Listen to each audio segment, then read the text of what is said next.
O nosso próximo tema são os crimes contra a fé pública. Já estudamos os crimes contra a paz pública, né? Se você não viu, volte para ver os vídeos anteriores. E agora vamos estudar os crimes contra a fé pública. E aí, antes da gente entrar neles, fiz aqui umas considerações iniciais com vocês para falar sobre essa fé pública. O que é que significa então a fé pública? A fé pública é uma ideia de confiança, é a fidedignidade que as pessoas têm no poder público. E as pessoas precisam de fato acreditar no poder público, né? Ter essa confiança no poder público, por quê? Porque nós entregamos uma parcela da nossa liberdade para o Estado. Então, a gente precisa acreditar que o Estado, que o poder público, que os atos deles são fiéis, são fidedignos, são verdadeiros, são lícitos. Não é isso? E aí a fé pública é isso que significa fé pública, é essa confiança, essa fidedignidade que as pessoas têm no poder público. De modo que os crimes contra a fé pública são os crimes que atentam a isso aqui, a essa confiança que as pessoas têm no poder público. Tá certo? E aí quando a gente fala de documento, o que é um documento? Documento aqui pra gente vai ser todo escrito que retrate um ato ou um fato. Algum documento escrito que diga respeito, né, que retrate algum ato ou um fato. Certo? Tá bom, Catarina, entendi. Mas o que é então crime de falso que eu vi que você escreveu aí? Bom, os crimes de falso são os crimes que nós vamos estudar. Os crimes que atacam a fé pública são os crimes de falso. Eles atacam diretamente a fé pública. E eles têm requisitos que são os mesmos. Então, isso aqui, esses requisitos nós vamos ver em todos os crimes que vamos estudar daqui para frente. Primeiro, eu tenho a possibilidade de mudança da verdade, que é quando eu tenho um documento verdadeiro, o documento é verdadeiro, mas eu uso para uma finalidade alterada.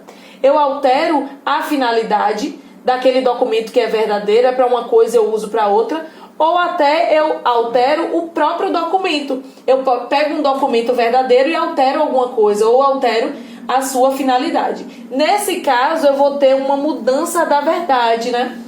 Eu vou ter uma mudança da verdade, porque em verdade o documento era verdadeiro. Eu alterei alguma coisa nele ou alterei sua finalidade. E tem também a possibilidade de imitar a verdade. Quando eu imito, significa que eu não tenho um documento verdadeiro. É diferente de mudança da verdade. Na imitação, eu tenho uma falsificação. Eu estou falsificando um documento. Então, ele não é verdadeiro. Ou estou imitando um documento como se verdadeiro ele fosse. E aí, aqui, nós estaríamos diante de uma imitação. Então, nos crimes de falso, eu tenho a possibilidade de mudança da verdade ou imitação da verdade, certo? Mas aí, em ambos os casos, eu preciso ter um dano potencial. Como assim, Catarina? Eu tenho que ter a possibilidade de fato, enganar alguém, né? De fato, causar um dano a essa fé pública, causar um abalo na confiança das pessoas no Estado. Sim, Catarina, mas e aí aquela possibilidade de falsificação grosseira? Na falsificação grosseira, eu não tenho um dano potencial. Vamos dizer que, por exemplo, eu pego minha folha aqui de fichário, dobro ela todinha e digo que aqui é uma nota de R$100. Escrevo 100 aqui e digo que é uma nota de R$100. Tem algum dano potencial? Não. É uma falsificação grosseira, né? E a falsificação grosseira vai tornar esses crimes de falso como impossíveis, porque não tem um dano potencial, né? O dano potencial é uma característica essencial para o crime de falso. Então, a falsificação grosseira não se aplica aqui. E o que é que eu vou considerar falsificação grosseira, hein, Catarina? Falsificação grosseira é aquela que não consegue enganar o homem médio. O homem médio não é um perito em nota, em cédula, em moeda, em documento, não. O homem médio sou eu, é você, que tem um conhecimento mínimo para saber que esse papel aqui não é dinheiro, não é um papel moeda, né? Para conseguir enganar. Se esse homem médio não conseguir identificar, eu tenho de fato um dano potencial. Beleza? E aí, todos eles precisam ter a figura do dolo. Como assim, Catarina? Eu vou apagando aqui e continuo conversando com vocês. Como assim, Catarina? Você quer dizer o que pra gente? Que não cabem crimes de falso na modalidade culposo? Sim, é isso. não cabe na modalidade culposa. Eu tenho que ter o dolo, eu tenho que ter a finalidade, o desejo de enganar. Seja porque eu estou alterando a verdade, né, mudando a verdade de um documento verdadeiro, seja porque eu estou criando um documento falso, falsificando ou imitando aquele documento verdadeiro. Tá certo? E aí nós vamos ter aqui, por fim, modalidades dos crimes de falso. A primeira modalidade, eu vou estar diante da falsidade material. E aí, isso é importante a gente fazer essa falsidade material. É importante a gente fazer essa distinção porque o senso comum costuma chamar tudo isso aqui de falsidade ideológica, mas não é. Vamos lá entender? Quando eu estiver diante de uma falsidade material, a falsidade aconteceu referente à forma. A forma do documento.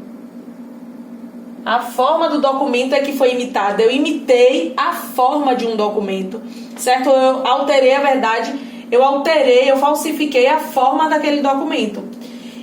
E o crime de falso, que se refere à falsidade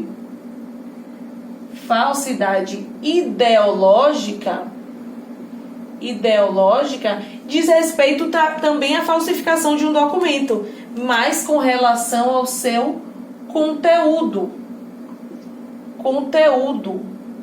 Então, aqui nesse caso, eu estou alterando o conteúdo daquele documento.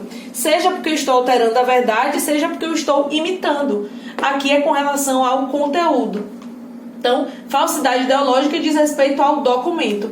E eu tenho ainda, por fim, a falsidade pessoal. Falsidade pessoal é o quê? Quando a pessoa é falsa? Não. Falsidade pessoal diz respeito à qualidade da pessoa. O que eu estou falsificando são características inerentes a alguma pessoa. Então, dizem respeito a qualidades da pessoa. Tá certo? Dito isso, nós finalizamos essas considerações iniciais, que eu acho que são importantes para a gente entender os crimes contra a fé pública. E eu espero vocês que vamos começar a estudar os crimes contra a fé pública um a um. Venham comigo.